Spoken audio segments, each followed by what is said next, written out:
Bien, bonjour à tous et à toutes, et merci pour votre présence. Donc, aujourd'hui, l'idée ce matin, c'est de vous présenter le bio dans le Côte de France et surtout le bio au sein des coopératives qui se sont engagées dans ce système de production. Et à travers notamment ce document, qui est un recueil d'expériences des différentes coopératives qui se sont engagées en bio et qui sont diverses et variées. Je fais un petit rappel, donc déjà j'excuse Gilles Ferlanda qui est producteur et qui devait venir également témoigner ce matin et qui malheureusement avec les conditions de transport n'a pas pu venir. À mes côtés Julien Bidot qui est donc également producteur et engagé dans une coopérative qui expliquera un petit peu son cursus par la suite. Donc je vais vous présenter aussi donc Christophe Lécuyer, je suis producteur et donc président de la commission filière bio. Je rappelle un petit peu le contexte avant de démarrer. Donc la production bio est en croissance régulière sur le territoire français et surtout la demande en produits bio est en constante évolution. En 2013, c'est encore une croissance de 9% d'après les derniers chiffres de l'agence bio. Au cours des années précédentes, de 2007 à 2012, c'était une augmentation c'est la moitié c'est une augmentation de 50% du marché bio. Donc on voit que c'est un marché qui évolue régulièrement. Je dirais sur une période de 10 ans, c'est une croissance à 2 chiffres. Donc c'est un marché porteur.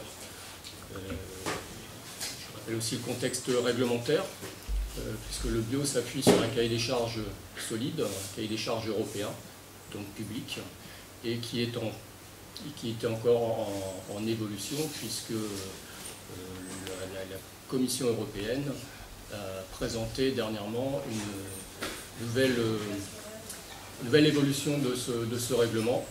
Et à la Commission bio de Côte de France, on est partie prenante et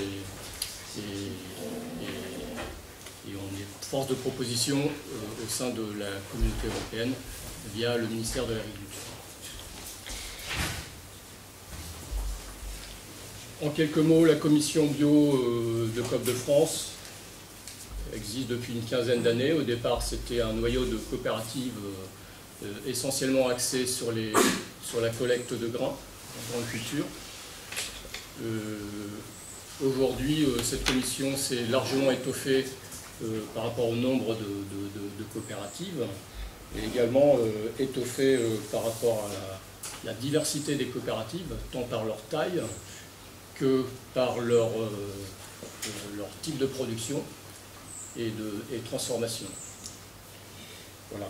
Aujourd'hui, on compte à peu près une cinquantaine de coopératives qui participent à cette commission. Et donc les travaux sont nombreux, importants. L'idée, c'est d'apporter à ces acteurs économiques des outils pour qu'ils puissent assurer leur développement. Je fais une petite présentation de mon parcours. Donc moi, je suis installé au début des années 90. J'ai fait le choix du bio au milieu des années 90. Donc je suis sur une ferme céréalière, sans animaux, 200 hectares, un salarié aujourd'hui. À l'époque, j'en avais pas. Le choix du bio s'est fait un petit peu naturellement. J'ai cherché des solutions techniques qui puissent convenir par rapport à ma façon de produire. Et je pense avoir trouvé ma place dans ce mode de production. Je me suis engagé parallèlement au sein d'une coopérative, la SICA Axéral Bio, donc, qui est adossée à un groupe, une coopérative axériale, grande culture. Et au sein de la coopérative, donc, on organise de la collecte des grains bio au sein de 3 silos dédiés au bio. Et également, il y a une activité meunerie et une activité fabricant d'aliments du bétail. Je rappelle aussi le rôle des coopératives dans la structuration des filières au sein du bio. La coopérative comme acteur économique, déjà dans un premier temps, pour collecter différents produits, pour mettre en marché ces produits, voire les transformer. Et les coopératives bio ont aussi un rôle très important auprès de leurs adhérents, producteurs, notamment dans le conseil, dans l'accompagnement des producteurs, ce qui permet une forme de sécurisation à la fois des producteurs déjà engagés, mais aussi des futurs producteurs qui se posent la question. Et la coopérative est un élément de sécurisation pour les producteurs en place et donc les futurs producteurs que l'on souhaite nombreux. Quelques chiffres pour présenter le poids de la coopération dans les filières bio. Si en 2009 on avait 350 coopératives qui étaient engagées en bio, aujourd'hui on en dénombre 550. 550 coopératives donc, qui sont, comme je disais, de tous horizons, de toutes tailles. Certaines sont 100% bio. La plupart sont mixtes, à savoir que souvent ce sont les producteurs, les adhérents des coopératives qui, pour leurs propres raisons, ont poussé la coopérative à se diversifier dans ce mode de production. Et ça, c'est un point important que je voulais noter.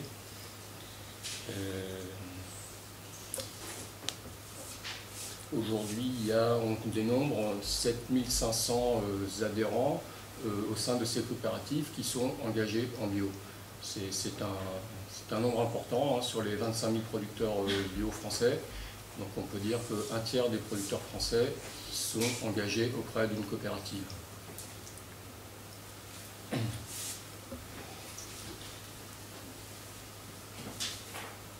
Je pense que maintenant on peut présenter Julien par type de filière. Donc c'est quelques chiffres encore. Pour ce qui me concerne, donc les grandes cultures, aujourd'hui on dénombre 48 coopératives qui réalisent 75% de la collecte nationale bio. C'est un chiffre important.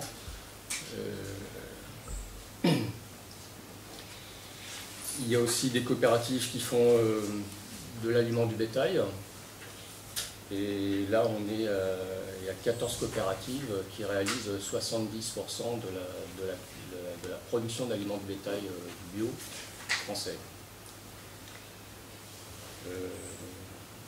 En fruits et légumes, ce sont 38 coopératives qui réalisent 20% de la mise en marché des fruits et légumes. En vin, donc, Gilles aurait pu mieux l'expliquer ce matin, mais malheureusement il n'est pas là. Ce sont 182 coopératives qui transforment 20% du vin bio français. Julien, je te laisse la parole pour continuer sur les productions animales. Oui, donc en production animale, au niveau de la production laitière, c'est 20 coopératives qui font 36% de la collecte nationale de lait bio, quoi. Au niveau de la production porcine, c'est 85% de la production porcine qui est commercialisée à travers la coopération, 65% de la production d'œufs et 55% de la production de poulet de chair. Au niveau de la production d'ovins, c'est 70% et 32% en bovins. Donc voilà, suivant les productions, il y a des chiffres plus ou moins hauts. Donc après, je vais me présenter. Moi, je suis Julien Bidot, producteur en porc bio et en lait bio en Loire-Atlantique, entre Nantes et Rennes.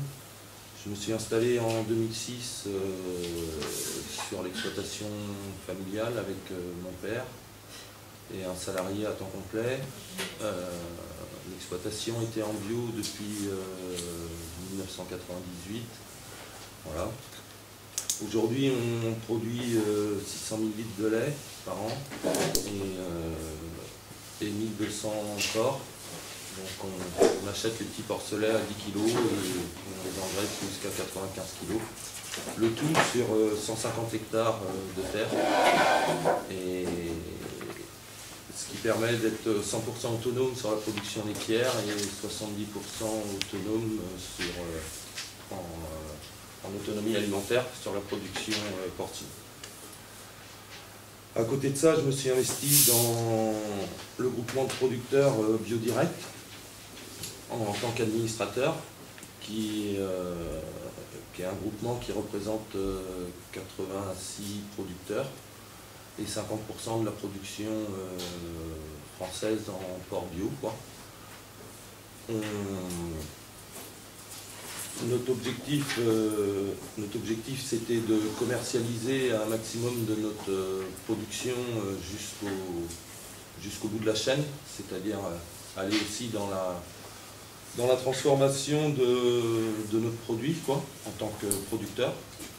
Et du coup, à travers ça, on a cherché à développer des marchés avec des distributeurs en direct, quoi.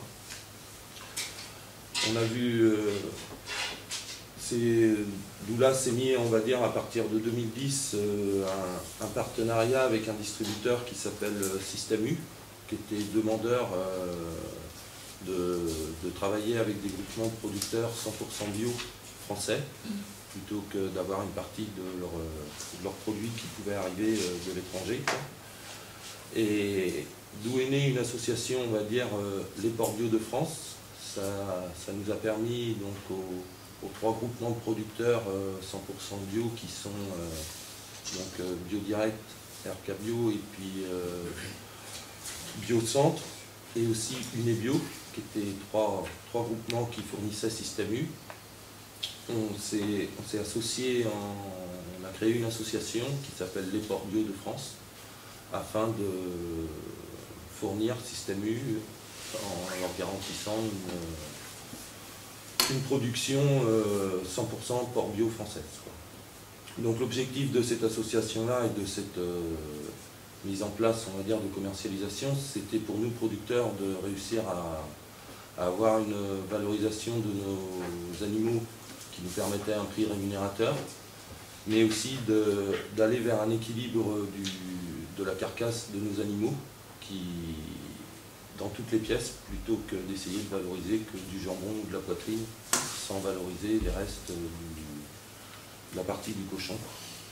Donc il y a eu tout un temps de discussion pour mettre en place avec Système U, on va dire, et la mise en marché a eu lieu, on va dire, à partir de 2012, au bout d'une petite année de discussion, où aujourd'hui c'est une vraie satisfaction de ce qui a été mis en place, parce que on voit un marché qui s'est développé, où chaque groupement avait repris historiquement les volumes qu'il pouvait fournir un Système U, et toute la partie qui a été créée supplémentaire est mise à un tiers, vu qu'on est 3 groupements.